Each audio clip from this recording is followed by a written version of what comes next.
నామానికి స్తోత్రం కలుగును గాక. ప్రభువైన యేసుక్రీస్తు నామములో యూట్యూబ్ చూసినటువంటి వారికి, గ్రూప్లో ఉన్నటువంటి దైవ సేవకులైనటువంటి అన్నలకు అక్కలకు అందరికీ కూడా ప్రభు నామములో మరి నూతన సంవత్సరంలో మరొకసారి శుభాభివందనాలు తెలియజేస్తూ ఉన్నాం. ప్రియులారా, 54వ కీర్తనలో మరి భక్తుడైన దావీదు చెప్తున్నటువంటి మన వాక్య భాగము 6వ వచనం. యెహోవా నీ నామము ఉత్తమము, నేను దానికి కృతజ్ఞతాస్తుతులు చెల్లించుచున్నాను. చిన్న ప్రార్థన చేసుకుందాం. పరిశుద్ధాత్మ తండ్రి, మీకు వందనాలు, స్తోత్రాలయ్యా.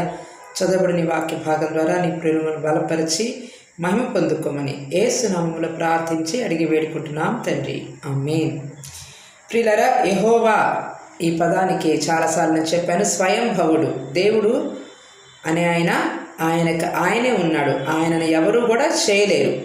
ఆయన ఈ భూమిని సర్వస్వాన్ని కలుగు చేశాడు, కానీ ఆయనను మాత్రం ఎవరూ చేయలేరు. ఆయనను చేసి ఒక చిన్న గూట్లో పెట్టడానికి ఆయన గూట్లో పట్టేటువంటి దేవుడు కాదు.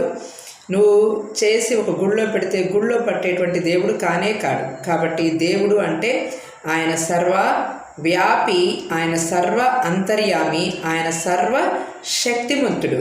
ఆయన నామము ఉత్తమము.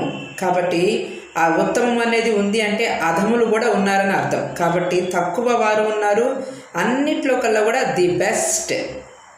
ఆయన అన్ని నామముల కన్నా పై నామము ఆయనకు అనుగ్రహించబడి ఉన్నది. ఎందుకని అంటే మిగతా వారందరూ కూడా ఆయన లేకుండా ఏది కలగలేదు అని దేవుని వాక్యంలో వ్రాయబడుతూ ఉంది. కాబట్టి ఆయన ఎంత ఉత్తముడంటే నువ్వు ఏమి చేసినా కూడా ఓర్చుకొని నిన్ను సహించి భరించి నీ కొరకు పరలోకము నుండి భూమి మీదకి దిగి వచ్చినటువంటి నరావతారి దేవుడు మానవుడిగా మారిపోయాడు. అంతగా మానవుడిని ప్రేమించి దేవుడు లోకముని ఎంతో ప్రేమించెను అన్నటువంటి ఆ వాక్యాన్ని మనం చూసినట్లయితే ఆయన ఎంత ప్రేమించారంటే తన అద్వితీయ కుమారునిగా పుట్టిన వాని యందు మరి ఆయనకి వేరొకరు సాటి లేరు.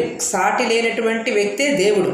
దేవునికి జతగా ఇంకెవరిని పోల్చకూడదు. దేవుడికి పక్కన ఇంకే స్త్రీని పెట్టకూడదు. దేవతలు లేరు, దేవుడు మాత్రమే ఉన్నాడు. కాబట్టి దేవుడికి దేవత ఉంటే మనుషుల్లాగానే వాళ్ళు కూడా మరి మానవులకు ఉన్నట్లుగానే ఆ కామ క్రోధ లోభ మోహ మదమత్సరాలు ఉంటాయి. కానీ ఇవి ఐషత్వర్గాలు లేనటువంటి ఆయనే దేవుడు. కాబట్టి ఆయన నామము ఉత్తమమైనది. మరి ఆ ఉత్తమమైనటువంటి దేవుణ్ణి ఉత్తముడు అంటారు. కాబట్టి ఆయన ఉత్తముడైనటువంటి దేవుడు. అందుకని మనం ఒక పాట రాసాము, పురుషోత్తముడు అంటారు కదా, పురుషుల్లో ఉత్తముడని. అట్లాగే దేవుడు ఉత్తముడు. ఆయన ఏదైనా కానీ నీకు ఇవ్వాలి అనుకుంటే ఉత్తమమైన దాన్ని ఇస్తాడు. కాబట్టి యెహోవా ఉత్తమమైన దాన్ని ఇచ్చును అని కూడా మనకి లేఖనంలో వ్రాయబడుతూ ఉంది. మరి మరియమ్మ గారు కూడా, మరియా మార్తా లాజరు గృహంలో మరియమ్మ గారు ఆయన పాదాల చెంత చేరి ఉత్తమమైన దాన్ని ఎంచుకుందంట. కాబట్టి మరియ ఉత్తమమైన దాన్ని ఎంచుకుంది, అది ఆమె యొద్ద నుండి తీసివేయబడదని యేసు ప్రభు వారే స్వయంగా చెప్తారు. కాబట్టి నీ జీవితంలో ఇంతవరకు ఏది పొందుకోలేదని బాధపడుతున్నావా? దేవుడు నీకు ఉత్తమమైన దాన్ని అనుగ్రహించబోతా ఉన్నాడు. నీ జీవితం ఉత్తమమైనటువంటి ఆయన మార్గంలో ఆయనే నడిపించుకోబోతా ఉన్నాడు. తప్పక నువ్వు ఎదురు చూసినటువంటి స్వాస్థ్యాన్ని నువ్వు పొందుకొని తీరుతావు.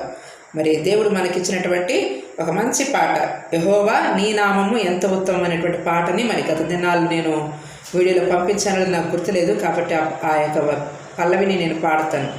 యెహోవా నీ నామం ఎంత ఉత్తమం, యెహోవా నీ నామం ఎంత ఉత్తమం, ఎంత ఉత్తమం, ఎంతో ఉత్తమం, ఎంత ఉత్తమం, ఎంతో ఉత్తమం. ఆయన నామం ఎంత ఉత్తమం అంటే వర్ణించలేనంత ఎంతో ఉత్తమం. ఆయన ఎంతో ప్రేమించాడు. ఆయన నామం కూడా ఎంతో ఉత్తమమైనది. దేవుడి మాటలు దీవించును గాక. May God bless you all.